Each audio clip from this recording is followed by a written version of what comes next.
जय श्री राम। आज हम आपको रामायण का एक अनोखा किस्सा सुनाने जा रहे हैं। जब शांत और सरल स्वभाव की माता सीता ने क्रोध में आकर भयंकर श्राप दिया था। यह श्राप उन प्राणियों को दिया था जिन्होंने माता सीता और भगवान राम के सामने झूठ बोला था। वाल्मीकि रामायण में राजा दशरथ के श्राद्ध से जुड़ा एक किस्सा वर्णित है। यह किस्सा माता सीता द्वारा राजा दशरथ के पिंडदान से जुड़ा हुआ है।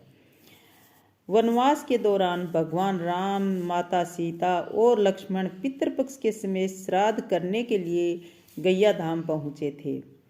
श्राद्ध की विधि में प्रयोग होने वाली आवश्यक सामग्री को जुटाने के लिए प्रभु श्री राम और लक्ष्मण नगर की ओर चले गए। श्री राम और लक्ष्मण दोपहर हो गई, उनको आने में देरी हो गई, तो दोनों में से कोई भी सामग्री साथ पुनः श्राद्ध के स्थान पर नहीं पहुंचा था।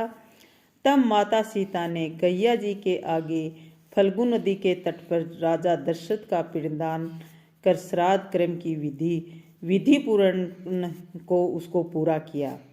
श्राद्ध क्रम की विधि को करते समय माता सीता ने वहां मौजूद वटवृक्ष, केतकी के फूल और गैया को साक्षी बनाया। जब श्री राम लौटकर आए तब माता सीता ने उन्हें पूरा वृत्तांत बताते हुए श्राद्ध पूर्ण कर लेने की बात कही। श्री राम ने माता सीता से श्राद्ध क्रम पूर्ण करने और विधिवत रूप से करने का साक्ष्य मांगा। माता सीता ने साक्ष्य के रूप में वटवृक्ष, केतकी के फूल, गाय और फल्गु नदी से प्रमाण देने के लिए कहा।